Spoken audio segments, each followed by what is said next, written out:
Alright, hey guys, me again. And today I'm going to be reviewing the Daybreak 10-mile run. So let's get into it. Man, that water is clear. So the Daybreak is a race in Colombia, 10 miles long. It's organized by Strictly Running. And I think this is the second year the race has happened. Don't quote me on it, but it's on video. I guess you are quoting me.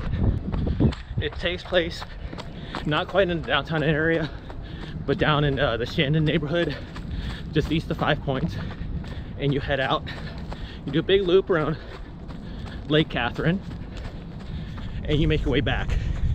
Well, you're not making it back on your own, but we'll get into all that in a little bit. Like I said, Strictly Running organized it.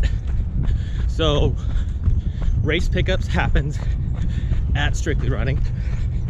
When I showed up on Friday, it was about 10:20. Get in. Staff very friendly. Again, if you're in the Columbia area, come check them out, even if you're not racing. Told them my name, told my bid number, and they gave me a choice of 2 colored shirts.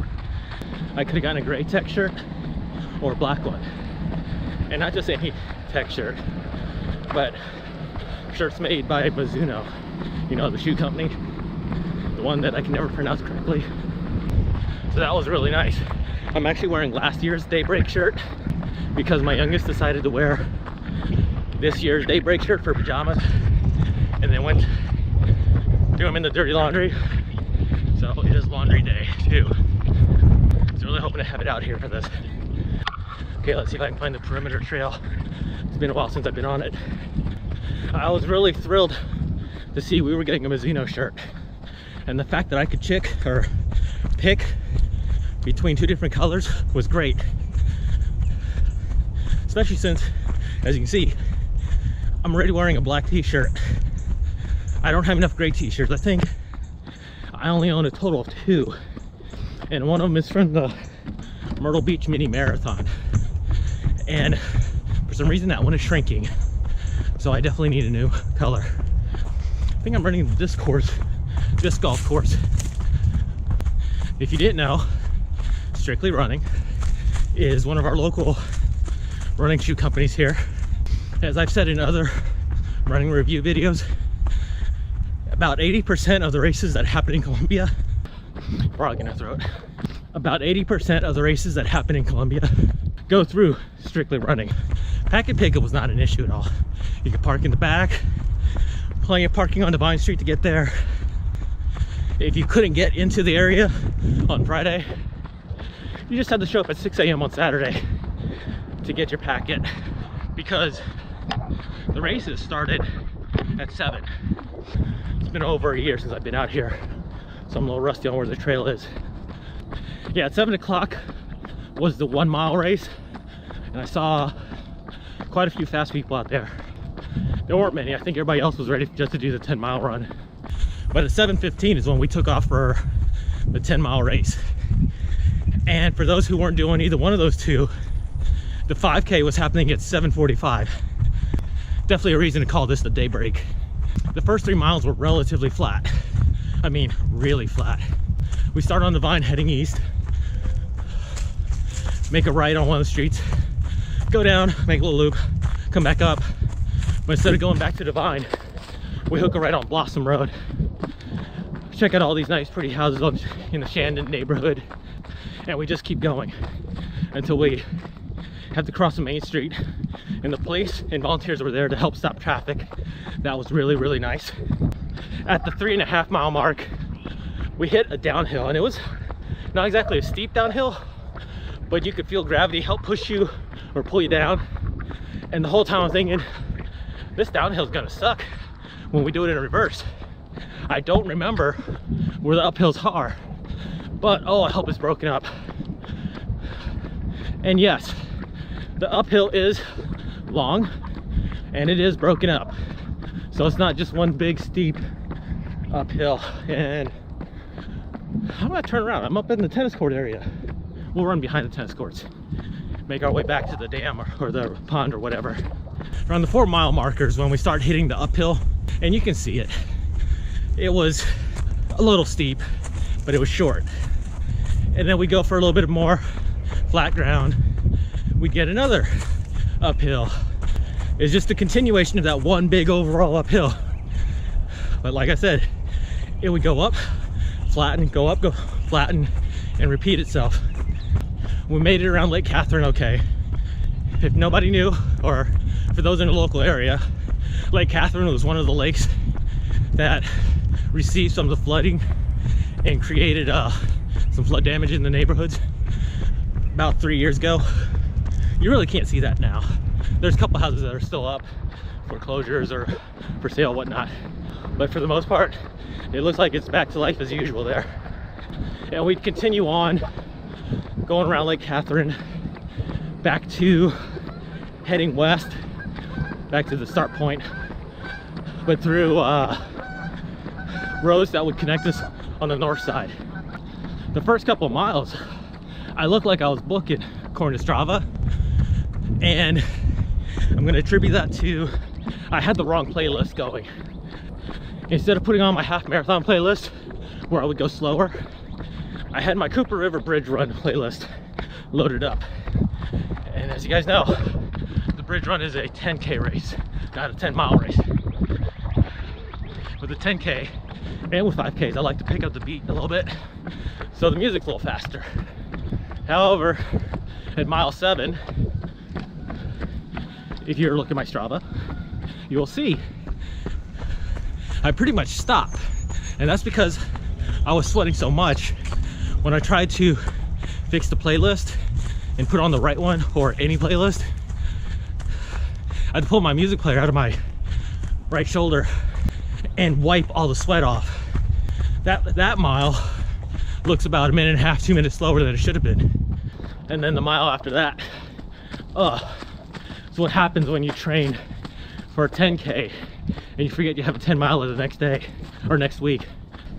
I was just running out of steam at that point.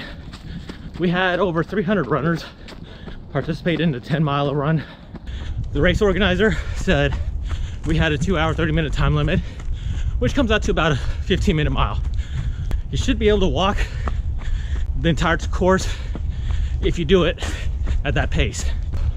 I told my wife the 15-minute mile pace is like an army standard when we're rucking, but a lot of people can't even do that. You cross the finish line, you get your little finisher's medal, and it's a nice little square with Hoka on it.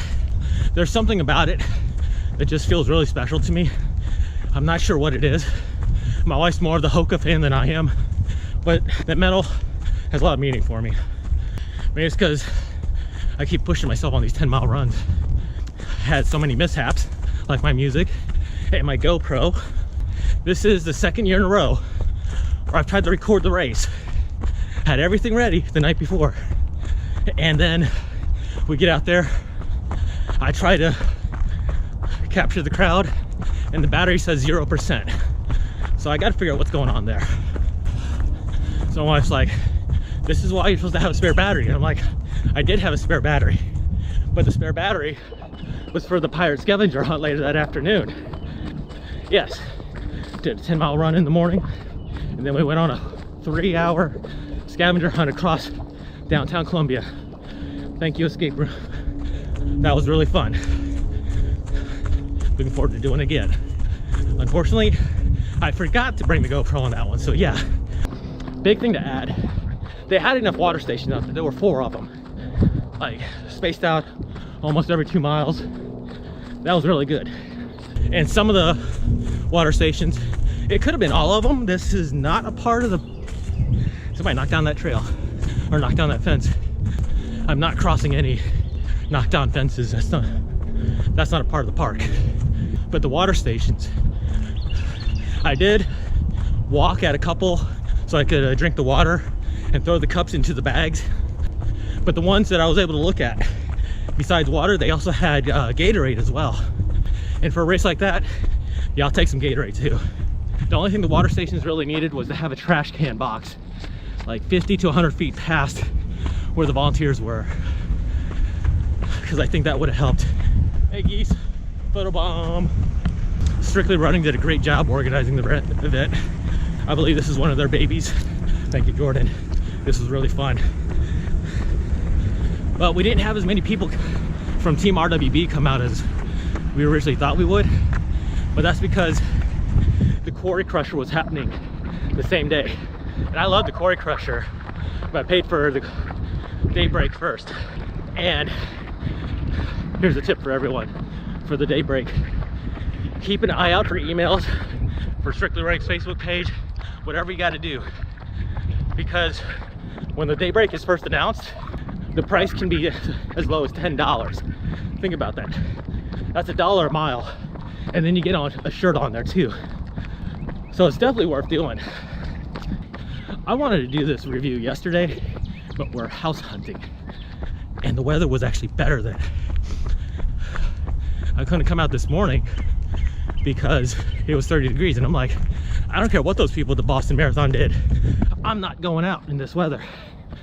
And yes, their weather was a lot worse than mine. All right, we will end right there because I had no idea how far we went. I'm short half a mile. No, I'm short a quarter of a mile.